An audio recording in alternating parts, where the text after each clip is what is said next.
It's over! He's done it again! Unbelievable! Oh, straight into the roof of the net. Nice one. Straight down the middle. So a good performance from both teams here today. Hi, you're watching Firstpost with me, Rupha Ramani. Let's get started.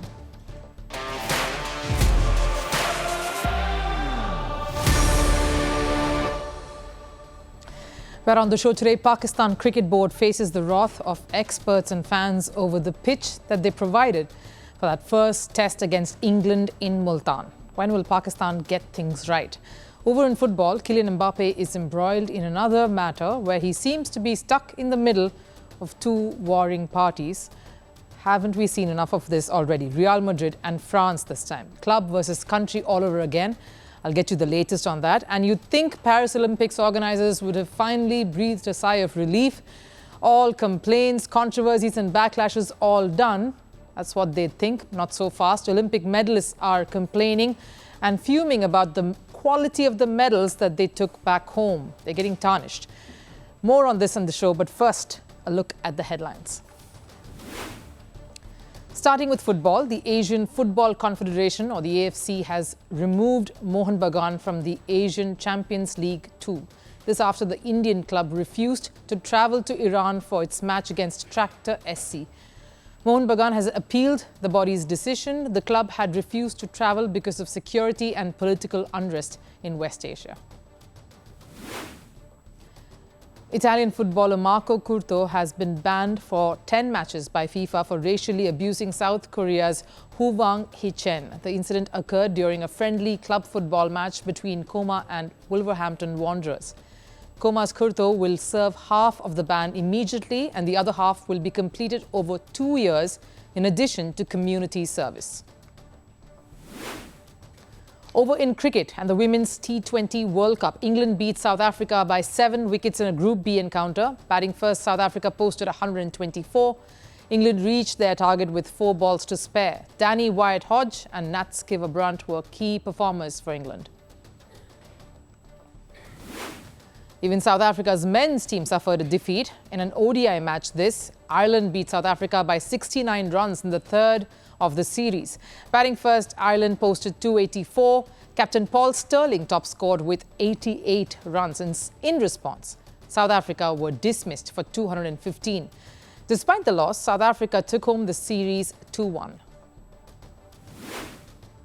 And summing it up with news from baseball, Shohei Ohtani's historic 50th home run ball auction will go ahead despite the dispute over the ownership of the ball. Fans who are arguing over this have agreed to let the auction go ahead as the legal battle continues in court.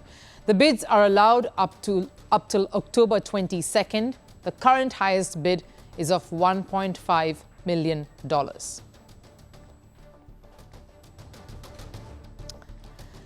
Test cricket is trying to fight for its place alongside the more charming, glamorous version of T20. So needless to say, the format needs to do all it can to be more competitive and make it more exciting, not just for cricketers, but fans and watchers too.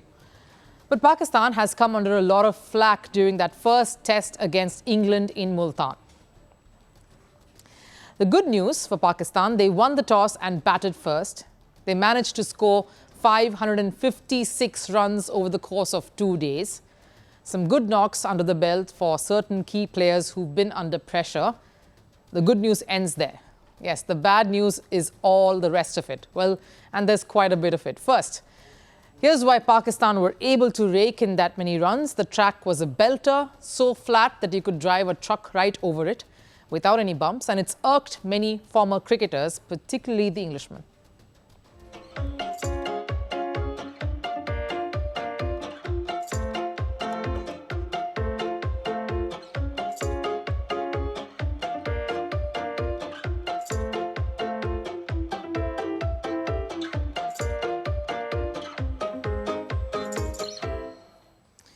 Some humour in there, but obviously no one's seeing the funny side of this. Kevin Pietersen and Michael Vaughan, really the most caustic of those remarks. Quite harsh coming from them. Graveyard for bowlers.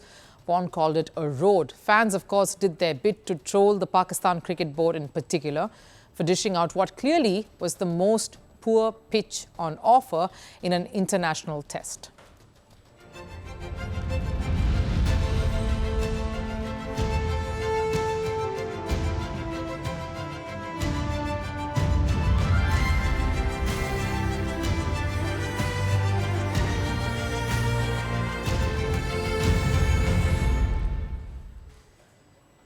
Yes, and this comes at a time when cricket is slowly coming back to Pakistan. How can the meme factory here be too far behind when it is about Pakistan cricket? It's the most honest supporters who are the first in line to critique their own team.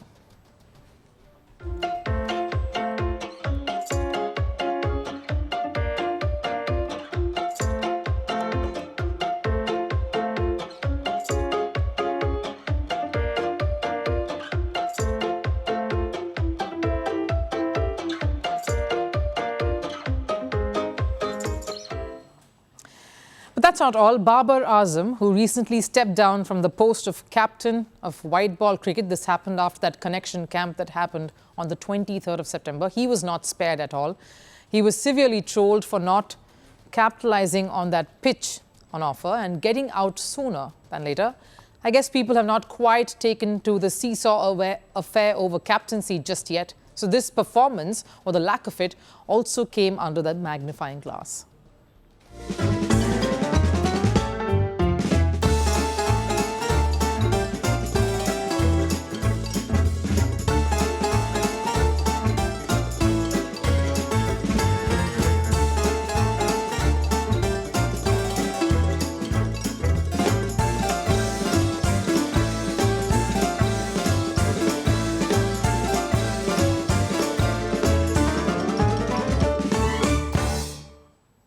But in all seriousness now, why even offer such conditions which are bound to make for a drab, dull affair in the first place? The thing is, Multan in fact was not the first choice of venue.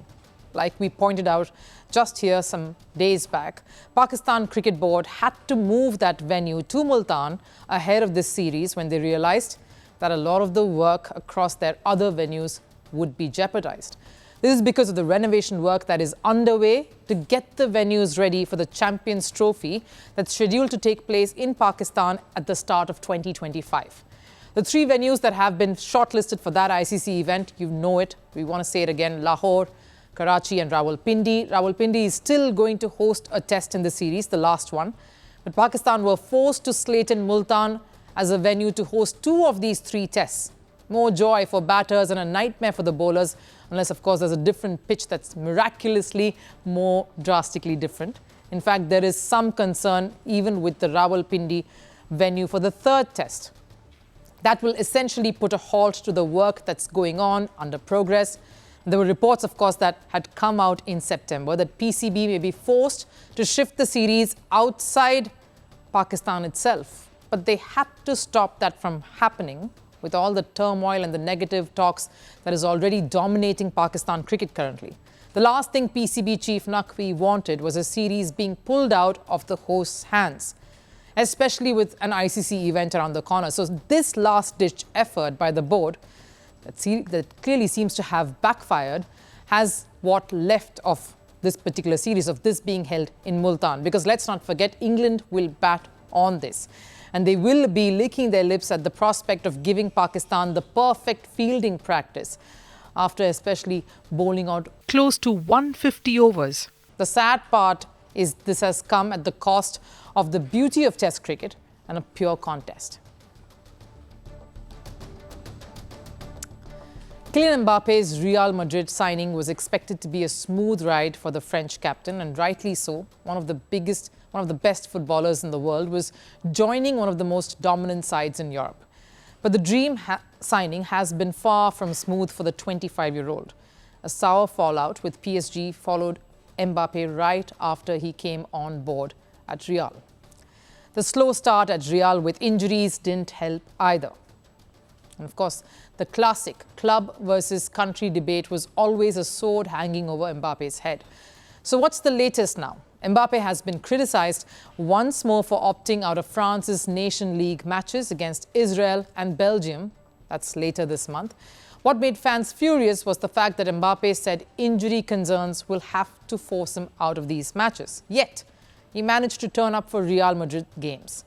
Mbappe came off the bench in the Champions League game between Real Madrid and Lille and also started the La Liga match against Villarreal, leaving experts puzzled and fans rather miffed.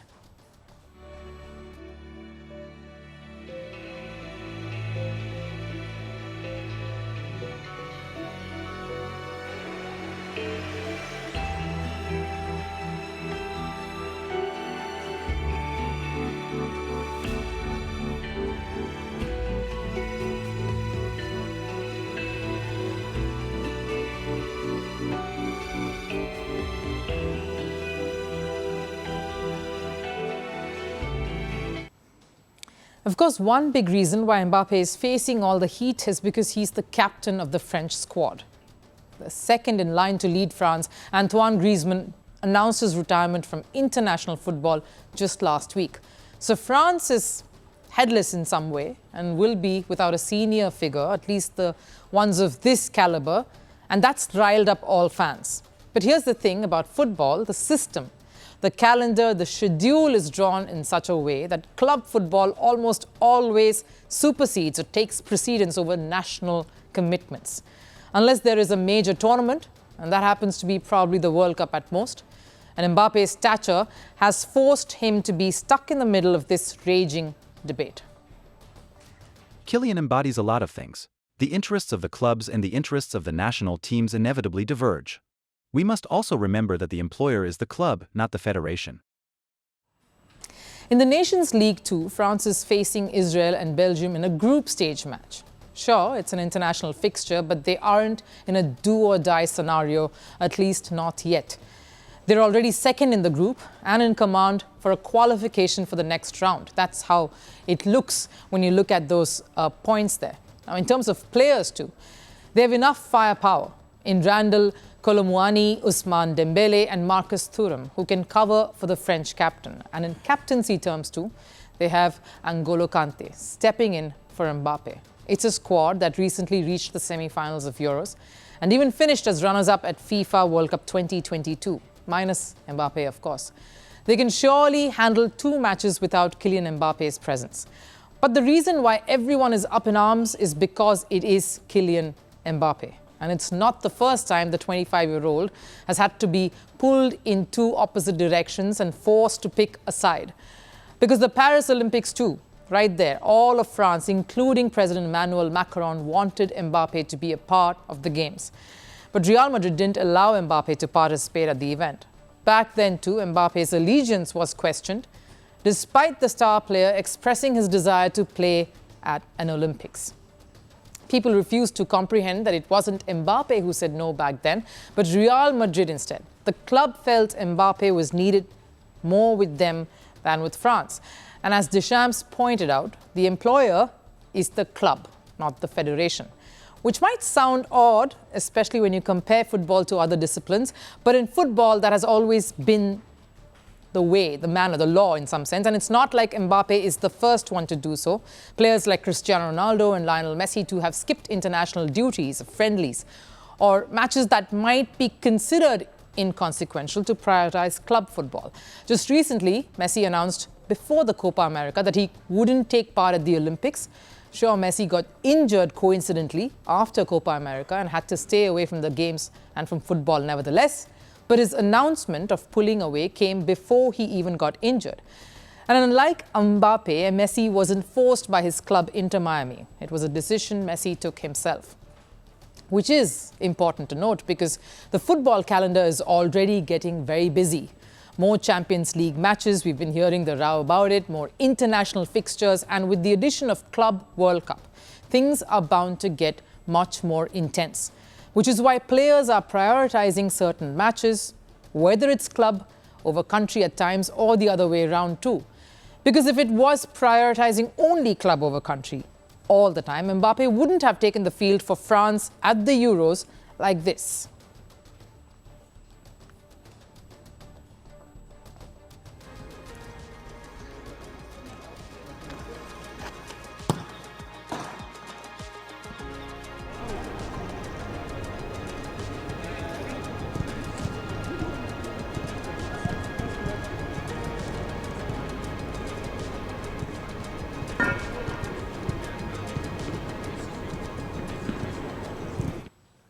Remember, he got injured and he came out sporting those French colours. It was quite the rage then. And it isn't just Euros where Mbappe has shown his dedication and allegiance towards France. This is the same Mbappe who stayed back at PSG just because the 2022 FIFA World Cup was around the corner in Qatar. And given PSG have the Qatari owners, Mbappe didn't want to upset them before a major tournament. Mbappe is someone who's taken France to a World Cup win, a World Cup final in 2022, a Nations League trophy. But given the star power Mbappe comes with, drama has to surround him. The 25-year-old, though, has proved time and again that he knows how to deal with situations like this, because it isn't just his football prowess that makes him a star athlete, but also his diplomatic command. And in this situation, maybe the need of the hour is diplomacy more than dribbling skills. The Paris Olympics ended up being a bit of a chaotic affair for many of the athletes, from security concerns to poor facilities and controversies surrounding the games at every turn. It was rich with that. And while these issues did make it a very forgetful event for many, the biggest highlight for any athlete, especially in any Olympic edition, is always finishing at the podium and taking home that glorious medal. But even that glory seems to be tarnished, because in just 2 months, the piece of history is wearing off. Clearly, it didn't take too long for the medals to lose its sheen. Some of the athletes claimed the medals degraded within a week from the closing ceremony. Hockey player from India, Hardik Singh, is the latest, who says the organisers had to get at least this right, and they failed here too. Is this one of the biggest failings of Paris organisers, that the medal athletes take home don't look like medals anymore? A report.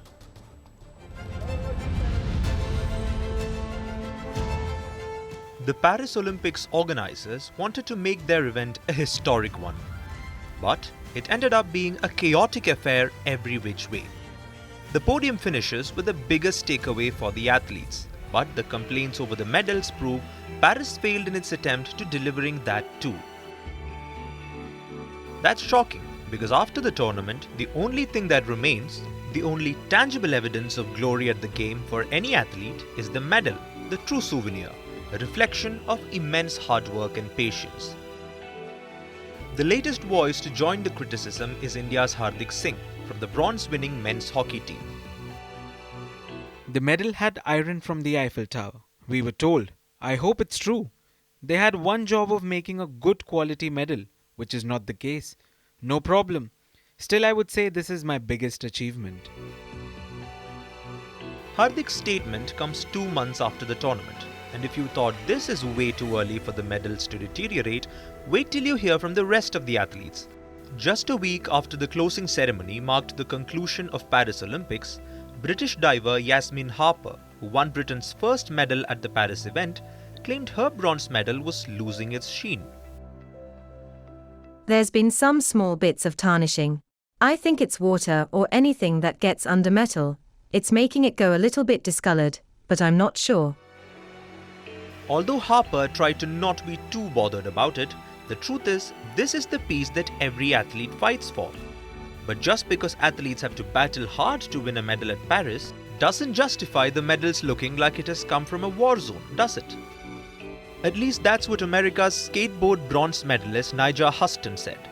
He said on his X account that the quality of the medals is not as great as they look.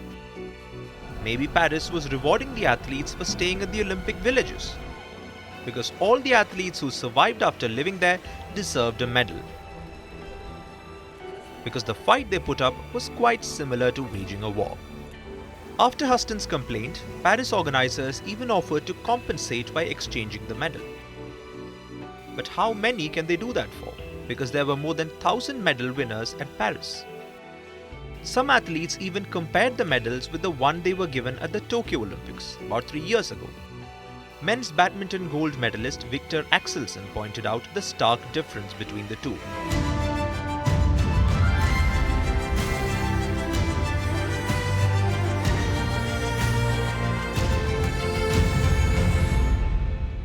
Massive difference there between a medal that has survived 3 long years and the other that failed to maintain its charm even for a few weeks. Clearly, Paris failed to live up to the hype they created.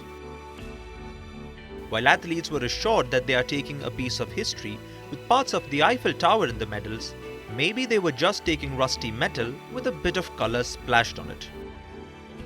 Who knows, after a few years even the gold, silver and bronze medal may end up looking the same. Something Paris Olympic medalists would be dreading. But even without that, Paris failed to deliver one thing that they were expected to beyond most. A souvenir that can live for years. Clearly, all that glitters is not gold.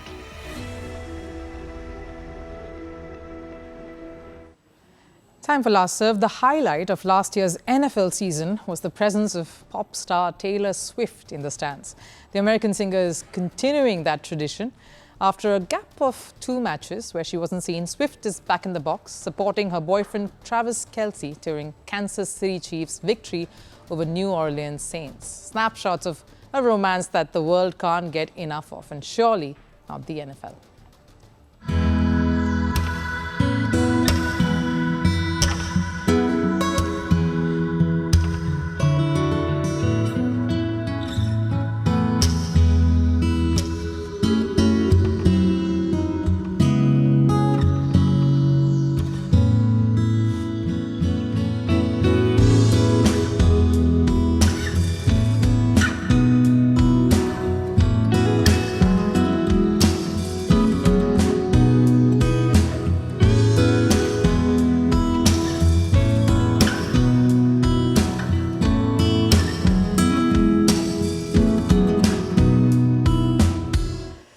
That wraps up First Sports here today. Thank you so much for joining, and I'll see you again tomorrow. Till then, bye-bye.